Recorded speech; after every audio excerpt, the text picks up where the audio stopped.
चाणक्य नीति एक ऐसा नाम जो हजारों साल बाद भी हम सुनते हैं, है ना? हाँ बिल्कुल।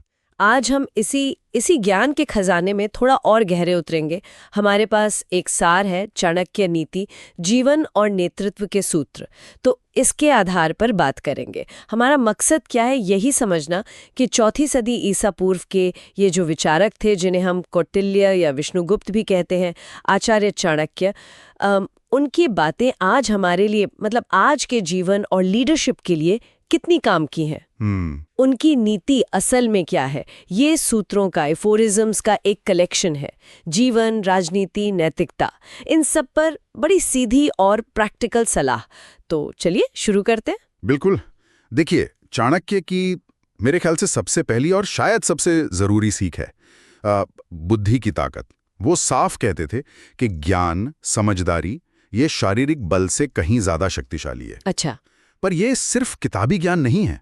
मतलब असल जिंदगी में चौकस रहना, देखते रहना, सीखते रहना और जो भी हालात हों उसके हिसाब से खुद को ढाल लेना, ये काबिलियत है। हाँ, और ये सिर्फ सीखना ही नहीं, बल्कि एक तरह से सतर्क रहना भी है। उनकी एक चेतावनी मुझे हमेशा याद रहती है कि कोई भी कदम उठाने से पहले 100 बार सोचो, क्योंकि जो आज करीबी दिख रहा है हो सकता है वक्त आने पर वही दुश्मन निकले। सही बात है। और इसी से जुड़ा है उनका समय को लेकर नजरिया। वो तो आज भी मतलब कितना रेलेवेंट लगता है। बिल्कुल। उनके लिए समय वो महज घड़ी की टिक टिक नहीं थी, वो एक रिसोर्स था, सबसे बड़ा संसाधन। उनका मानना था कि जो इसे गंवाता है वो सब कुछ खो देता है। और अच्छा काम करना है तो सही वक्त का इंतजार मत करो, फौरन करो। वक्त पर फैसला लेना और उस पर अमल करना, ये उनकी रणनीति का, आप कह सकते हैं, एक अहम हिस्सा था। और दोस्तों दुश्मनों को लेकर उनके विचार तो खासे व्यवहारिक है, कुछ हद तक शायद कठोर भी लगे आज। हाँ, कठोर कह सकते हैं। जैसे वो मूर्खों और चापलूसों से दूरी बनाने को कहते हैं। हाँ, और दोस्तों को भी बहुत सोच समझ कर चुनो। बिल्कुल। और वो जो कहते हैं ना कि एक समझदार दुश्मन एक मूर्ख दोस्त से बेहतर है। हाँ, ये तो सोचने पर मजबूर करता है। बिल्कुल। और यही यथार्थवाद, यही प्रैक्टिकल अप्रोच भरोसे को लेकर उनकी सलाह में भी दिखता है। वो कहते थे कि किसी पर भी आंख मूंदकर भरोसा मत करो। अच्छा। हाँ, क्योंकि दबाव में, मुश्किल हालात में कोई भी पलट सकता है। उनकी वो मशहूर कहावत है ना, कौन सी? सांप जहरीला न भी हो तो उसे जहरीला होने का दिखावा करना चाहिए। हाँ, सुनी है। ये असल में क्या है?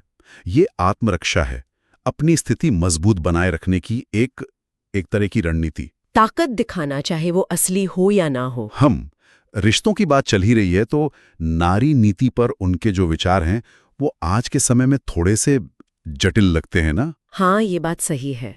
एक तरफ वो महिलाओं के सम्मान की बात करते हैं और दूसरी तरफ वासना और मोह को कर्तव्य यानी धर्म के रास्ते की रुकावट मानते हैं। या धर्म का मतलब शायद उस समय के सामाजिक और नैतिक दायित्वों से ज्यादा रहा होगा। शायद। हालांकि वो ये भी मानते थे कि अच्छी पत्नी वो है जो मुश्किल वक्त में, विपत्ति में पति का साथ दे। सही कहा।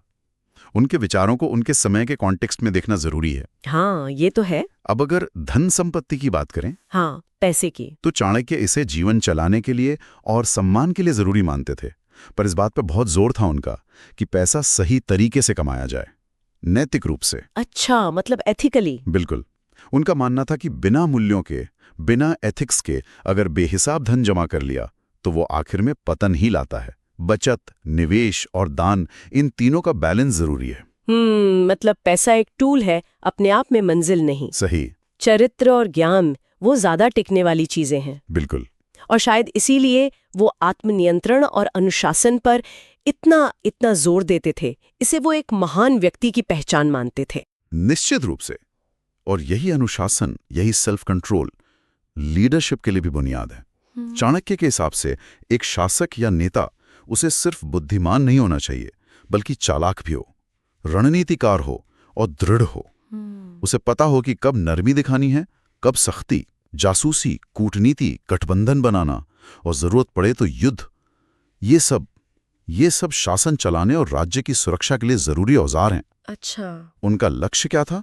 शक्ति बनाए रखते हुए प्रजा की भलाई करना। तो अगर हम सार निकालें चाणक्य नीति के कुछ मुख्य सिद्धांत, तो क्या होंगे? मतलब जैसे ज्ञान ही असली ताकत है। हाँ, एक तो ये। अपने नैतिक कर्तव्य यानी धर्म हम्म, को सबसे ऊपर रखो। बिल्कुल। भावनाओं में बहकर फैसले मत लो। अनासक्त रहो। हाँ, अनासक्ति। कम बोलो, ज्यादा सुनो और देखो। चुपचाप निरीक्षण। निरीक्षण और सुनना। और मेहनत ही सफलता की कुंजी है। हाँ, मोटे तौर पे यही है। और ये सिर्फ आप देखें तो पुरानी बातें नहीं है। नहीं, बिल्कुल नहीं। आज भी अगर कोई सफलता चाहता है या लीडरशिप में है या मुश्किल हालात में टिका रहना चाहता है तो चाणक्य की ये रणनीतियां, ये सोच काम आ सकती है। ये तेज दिमाग और बिल्कुल प्रैक्टिकल लाइफ स्ट्रैटेजीज का एक शक्तिशाली मिश्रण है। चलते चलते चाणक्य की एक और बात पर सोचा जा सकता है, थोड़ी सोचने पर मजबूर करने वाली। बताइए। वो कहते हैं, हर मित्रता के पीछे कोई ना कोई स्वार्थ होता है। ऐसी कोई मित्रता नहीं जिसमें स्वार्थ न हो। ये कड़वा सच है। ओहो, ये तो काफी तीखी बात है ना? इस पर सोचा जा सकता है कि आज के दौर में हमारे रिश्तों में ये बात कितनी सच है। क्या वाकई पूरी तरह से निस्वार्थ रिश्ते मुमकिन हैं? ये सवाल चाणक्य हमारे सोचने के लिए छोड़ गए हैं। बिल्कुल सोचने वाली बात है।